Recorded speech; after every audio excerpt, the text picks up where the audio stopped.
So today we want to introduce you to one of the most powerful tools that you can use in practicing the art of espousing. And bonus for all you parents, you can leverage this tool with your kids as well. Yeah, if you're in a place to take some notes, we would encourage you to do so. We know that this tool will be so helpful to you.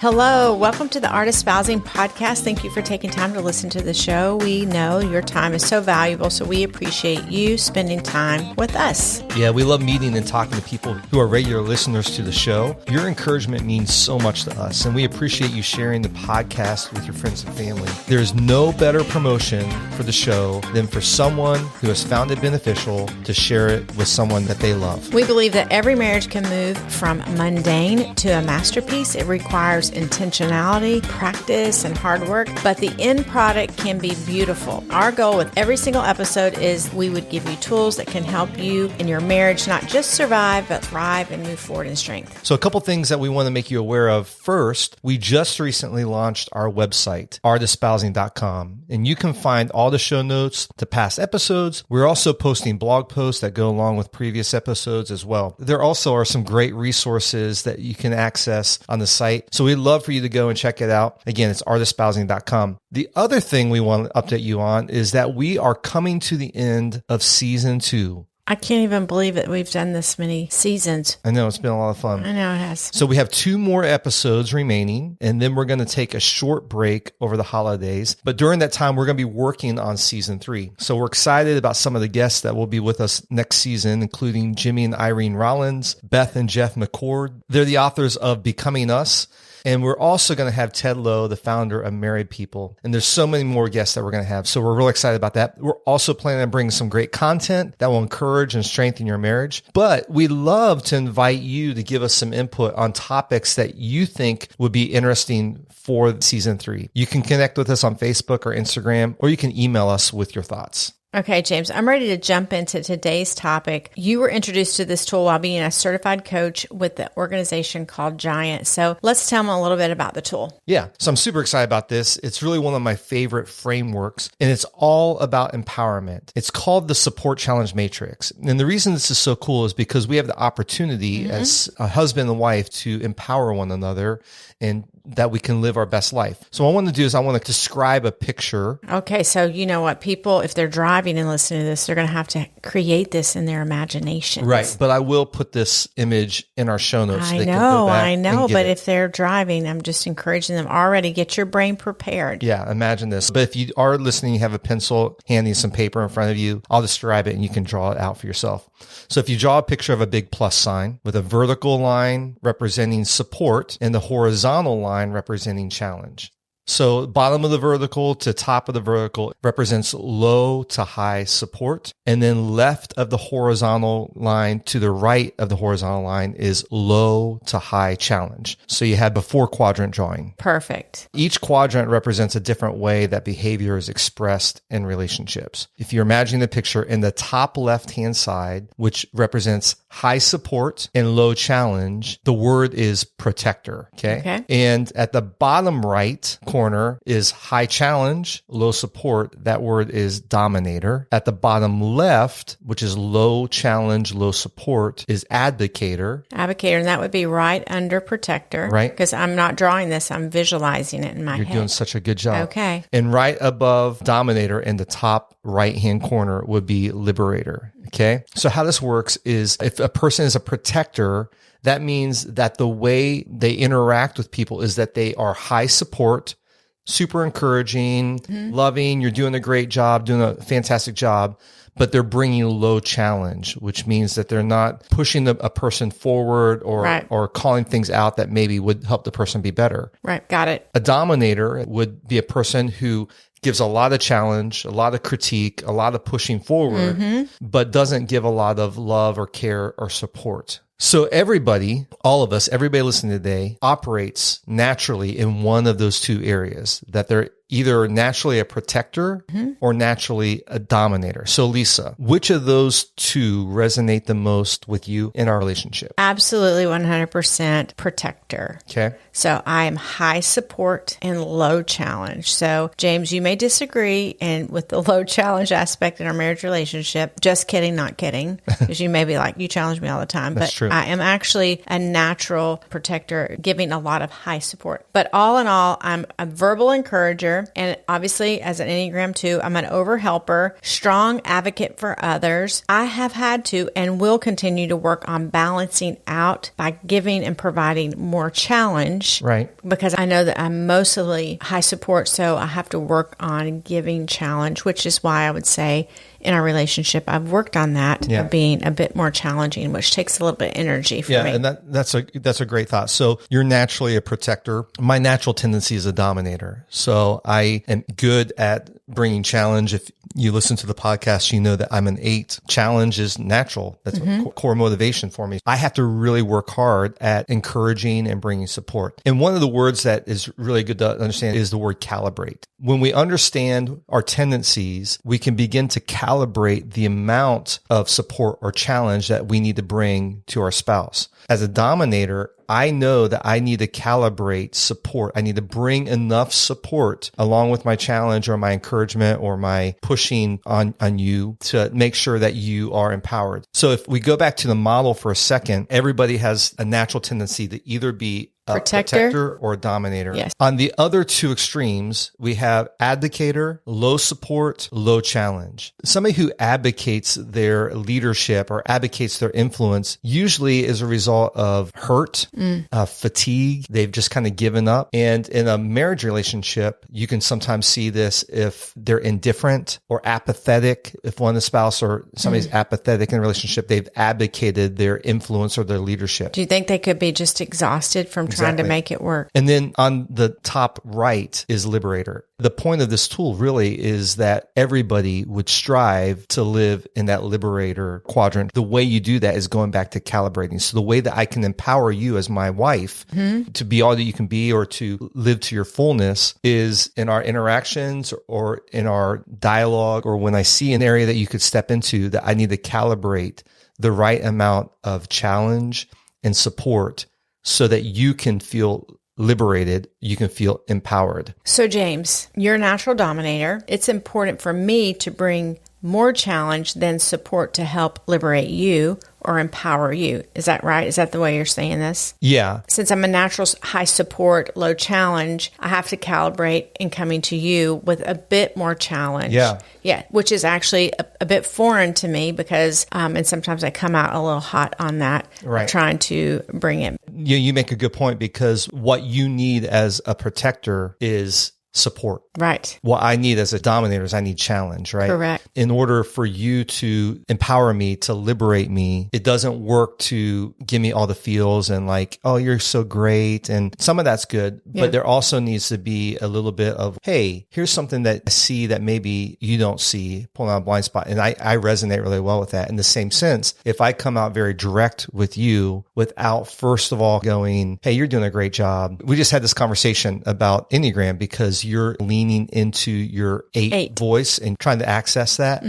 And I've said to you, hey, I love that you're working on that, but here's something I see just to be aware of. So I set it up, first of all, with support. I'm proud of you. You're doing a great job in this, but here's something you should see, that sometimes if you're not careful, it comes across a little barky, right? Right. If I just came out and said, man, the way you're acting is just barky, that's a dominator, but I got to calibrate enough support. In the same way, you can do the same thing with me, is like, hey, I'm glad you're working on, your empathy, but here's something that in that last meeting, you really came across really hard, right? I don't need as much support. I just really need you to get to the point and tell me where I can develop. As you're saying this, in my mind, picturing some of the couples we have walked alongside of. So again, I often say this in many of our podcasts, this isn't gender specific. However, in our relationship, this is going to be what typically you think of women as being high support, low challenge. That's not actually true. It's a generalization. Right. It's not true. But in our relationship, that is the case. As I'm trying to find my voice and I am trying to challenge a little little bit more. If you shut me down, if you came back with, you're barky and honestly, you're rude and you don't need to talk to me. If you were to come that way, you would actually shut down my ability, what I'm trying to grow in and in challenge, because it's not comfortable to me. So I think of some relationships where the man or woman is trying to grow and challenge and they're shut down. That would actually shove someone into advocating their leadership in the relationship and leveraging. Correct. So the same would be true of you if you're trying to be empathetic and support when it's not natural to you. And if I'm like, are you manipulating me? Are you trying to angle me? Right. Because it may not sound authentic to you, just as me trying to challenge you may not feel really like my voice, and I may come in hot sometimes. Is that exactly right? Okay. Yeah. I think we talked about this on the podcast before, this idea that you know yourself to lead yourself. And these tendencies are so important to understand so that you can act intentionally instead of accidentally. If my tendency is to dominate, I can either constantly act accidentally and you suffer the consequences and the reality of that, or I can be intentional about calibrating support that you need as my wife to feel liberated and empowered. And there are consequences to live in each one of these quadrants, whether that's protector, dominator, advocator, or liberator. And we talked a little bit about these. I'd love for you to share a little bit. Yeah, it really brings this to life, and you can see where the conflict or misunderstandings can come with these. And growth in the relationship. I hope you found this helpful. I think it's a great tool. Yeah, it's I love been a it. great discussion, even having this with you, just learning. Again, I'm going to add these images of the support challenge matrix, and I'll put an image of protector quadrant can create a spirit of entitlement, and it also can create mistrust. That's right. So can you explain that just a little bit? Yeah. In a situation or relationship, if the protector is constantly like, oh, you're just so great. Oh, you're awesome. You're winning. You're fantastic. You're the best husband. You're the best wife there ever was. It can give a sense of like, hey, I'm doing great. Fantastic. Everything's fantastic. And my spouse and we can talk a little bit later about how this plays into even relationships with kids or in-laws or whatever, can feel like everything's good. However, because a protector doesn't do a good job of bringing challenge, when they get frustrated, they can flip to the other side and kind of go, man, it's just so frustrating. We've been talking about this forever. And the spouse is going, we never talked about this before. And it can create mistrust in the relationship. Like what you're saying isn't really true. You don't really believe that I'm all that you say that I am, because now you're saying that there's some issues that you haven't told me. I just was talking to a young bride the other day, and she's living in this land. And when she brought up something, it was a tension point. It was the first husband had heard about it in 3 years. Yeah. She's trying to find that challenge now, but her level of frustration is high. Yeah. Okay. So the dominator quadrant can cause a spirit of fear and can also feel a little bit like manipulation. Can you explain that? Yeah. I think, the same way that the dominator and protector live in these extremes. A dominator can bring challenge. Oh, you should do this, or you should do that. You're not doing this well enough. I wish you'd do this more. Or, there are some marriage relationships that one person dominates the other person, and it can create a sense of fear or apprehension or shying away from. What happens with the dominator is when they sense that the person's pulling away from them, or there's issues that they need to address, that they've lost a voice, they flip it and they're like, yeah, but you're so awesome, or they'll talk to other people about their spouse. My wife she's the best, she's incredible. Well, then it feels like what you said, manipulation, right? Like you haven't said this to me before, and now you're acting like I'm the best thing since, sliced bread, right? It feels like manipulation. Yeah. I like that. That explains it well. The advocator quadrant creates apathy and a lack of ownership. And we touched on this just a few minutes ago, a little bit, but I'd love for you. Any thoughts around that? Well, I think if you ever sense yourself feeling like, I can't say anything anymore. Yeah, just giving up. I'm not going to challenge. I'm not going to support, just apathetic. And we recently have even talked to some young couples that they've been in that situation where one is just like throwing their hands up and like, I give up. Well, it's because they've advocated their leadership or their voice in that relationship. And so it's really scary because it can lead to separation or isolation and apathy. Circles of influence in the show notes and those discussion questions in the relationship. So it's really a dangerous place. Right. And then the last quadrant, the liberation quadrant, creates empowerment and opportunity. You know what? One of the things I think about when you're talking about our relationship. When you started leveraging this supporting and making way, I could list really honestly hundreds of examples. But one that comes to mind is as I was needing to step into some hard conversations in my family to bring healing and my fatherless situation, 20 years of counseling. And then the counselor's like, I think you need to have a conversation. I'm like, I think I need to have a conversation. I told you that. And within 20 minutes, you had booked a flight for me. You supported me. You were waiting for me. You weren't like pushing, bullying, but there, you seized the moment. And I'm like, I'm so proud of you, Lisa. This is going to be great. And it really empowered me, liberated me to go. But me ordering that ticket. Literally, so it can be verbal or it can be practical like that. Again, it was appropriate because you knew that I was at this readiness place. So you weren't pushing that on me. That when I went back to school, you helped me, helped give support to me and champion me verbally. But really when it comes down to it, so a lot of the things that I see that you do, they are verbal, but it's really practical in my life because I can get hung up on what do I do next? And you help just make that happen. Yeah. And I think the way that you liberate me or you empower me as a man, as a father, as a husband, as a leader is again, knowing that there's blind spots that I have. And several years ago, that was a big crisis point for us was my own personal blind spots. After I worked on those things, you were always there to affirm and support and acknowledge the change and the growth that I had in my life. But at the same time, you brought real challenge to me, kind of going, you don't know what you don't know. And what you don't know is going to hurt someone because your face, you need to pastor your face right now, James Duval. You need to pastor your face. So it really does. It creates this place of empowerment, of opportunity. I think there's things that, like you said, going back to school, and that's where the big idea of this tool is. When you understand the two extremes of protector and dominator, if you know where you are, then you can begin to calibrate to get to liberate. Liberate. And if both husband and wife are in that quadrant of seeking to liberate, the idea of liberation too is that you're fighting for the highest good of the person. So if as a husband to you fighting for your highest good, then it's always going to open up opportunities for empowerment and opportunity and blessing in your life. The same way, if you're always focused on fighting for my highest good, you're going to know how to challenge me, how to support me in a way that's going to liberate me. I love it. I would just want to reiterate in the show notes, people can get this construct. You can see it. I think it's going to be a great tool to kind of set in, live in, process it, maybe print that out, listen to the rewind, listen to this, rewind.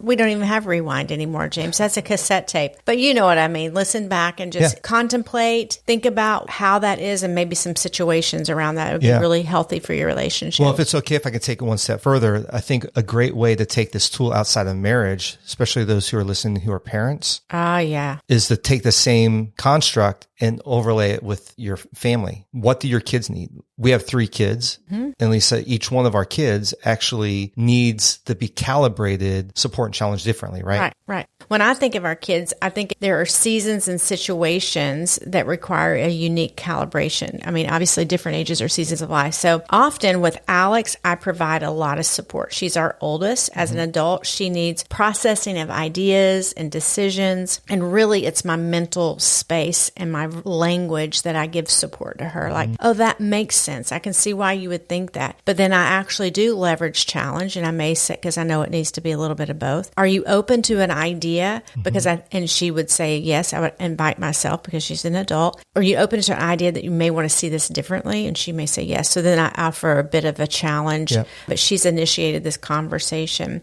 Parker is our son, the middle. I provide primarily support to him with a little smidge of challenge. And this is probably because he's 23 and he's a young adult and moving in and transitioning. He's crushing it, but he needs, like me, a little bit more practical support. So you've calibrated what he needs. You're bringing, which is natural to you, you're bringing a lot of support to Parker because that's what he needs. He doesn't need a lot of challenge. He needs more support than challenge right now. However, I will still look for the opportunity to challenge him so that it's not all support, because I know as a parent, if I give only support to him and I never give a little push, then I'm going to cripple him as a man. Yeah. And I'm not interested in doing that. There is some tension, natural tensions that should happen. So, but again, I usually invite, is it okay if I give you a little bit of a push on how you're thinking there? I do have a lot of verbal support of him, but I do have practical support for him. Yeah. Now, our Adeline, who's 17,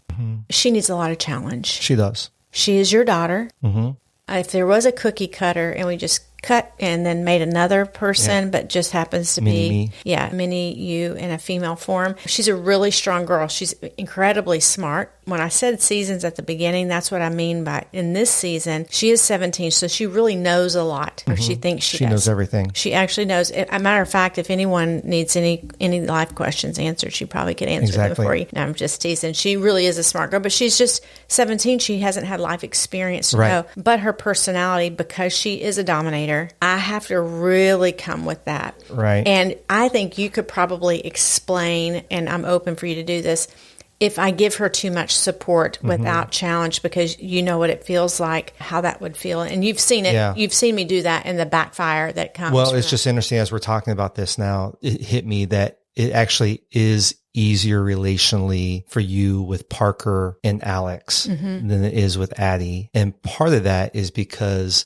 our wiring. They speak your language. They're both naturally protectors. Alex has a little bit more dominant, but she's grown, matured. She needs a lot of support. It is interesting that I think sometimes a lot of your frustration with Addie is because you're trying to communicate in your language of protector, support, and she's not resonating with it. And so when she doesn't move the way you want her to, it becomes very frustrating to you because you haven't been able to figure out how to leverage or calibrate the challenge that she needs. For me, Addie's probably the easiest one for me to empower. That's why you get to do all the hard work with her, James Duval. Because I can bring challenge and that's natural to me. Here's a great thing too. I was just thinking the great thing about marriage is that, for Parker and Alex, we complement one another. So, we're put together for a purpose, even for our kids. Right. And the two should become one. The combination of your support and my challenge in our kids' lives really matters. Yep. And the same thing with Addie. I can bring the challenge for her, but you balance a lot of that with the support. And so I think it's really important as husband and wife, if you have kids, to start talking about how can we liberate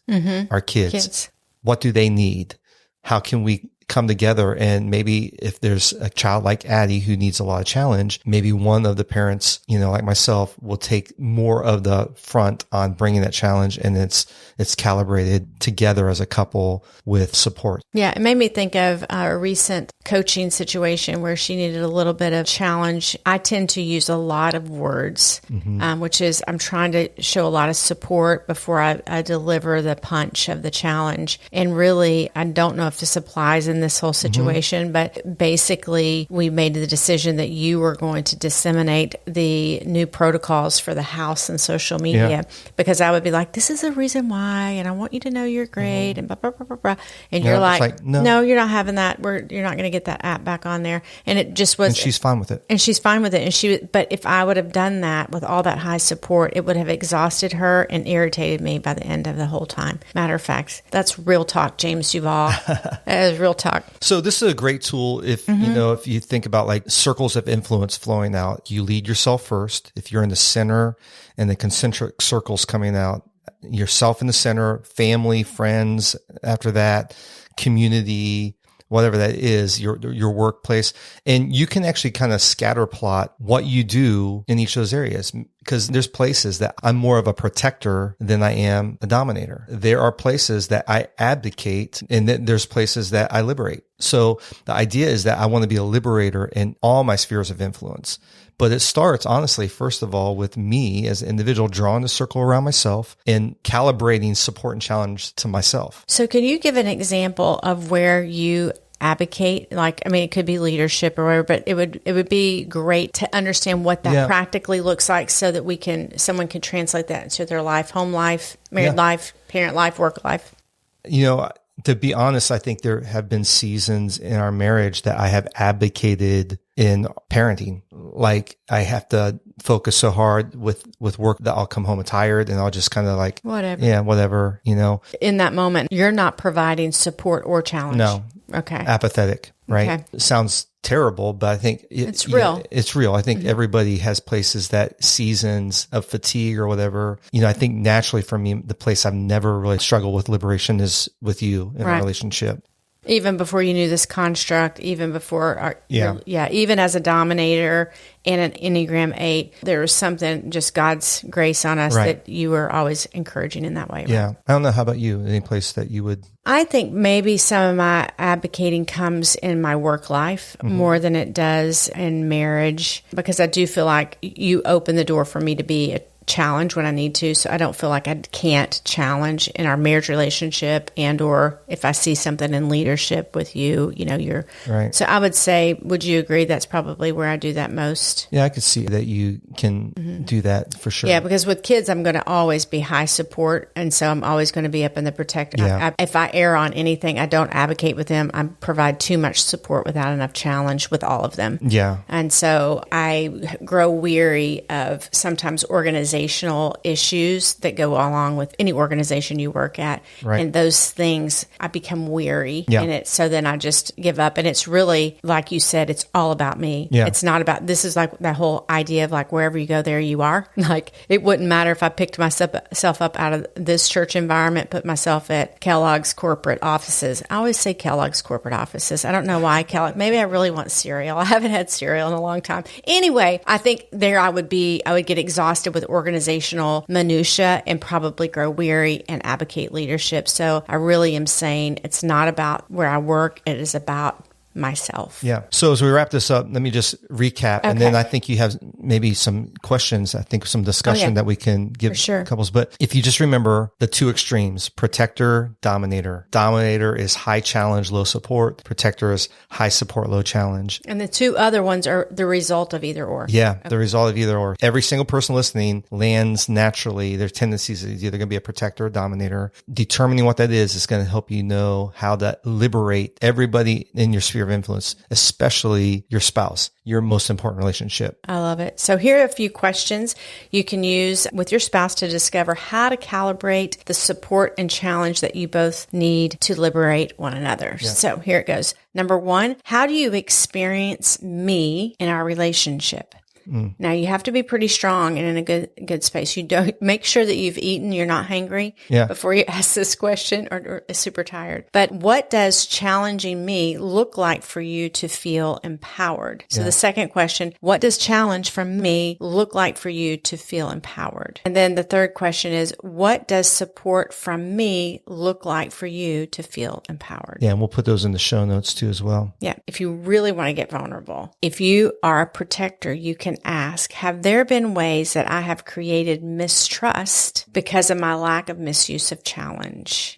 So that for me as a protector, I would ask you, James, have there been ways that I've created mistrust and the lack of misuse of challenge? Now, this other is, if you are a challenger, so if James would ask me, have there been ways I have made you feel fearful or manipulated because of my lack or misuse of support? That does take it, double clicks it into some serious vulnerability. This conversation would be so incredibly helpful and take your relationship to the next level. And wow, when you can humbly and honestly ask, what's it like to be on the other side of me? There can be tremendous healing. But yeah, it's going to be really helpful to you. Yeah. We'd love to hear your thoughts and answer any questions you have about what we've shared. You can email us at hello@artespousing or hit us up on Facebook or Instagram @artespousing. Remember to subscribe to our new monthly newsletter. You can sign up with the link in the show notes, or you can email us at hello@artespousing.com and just say, sign me up, and I will take care of the rest. You are not going to miss next week. I'm so excited. That's right. We have another great young couple. I love that we've added some of these young couples. I feel encouraged and I feel younger, James. That's right. Being around them. Chris and Jasmine Cato on the show talking about all things Enneagram. We had Chris's parents on the show, Michelle and Brandon, a couple weeks ago. So we're excited to hear what they've learned in their marriage. So have a great week, and we will see you next time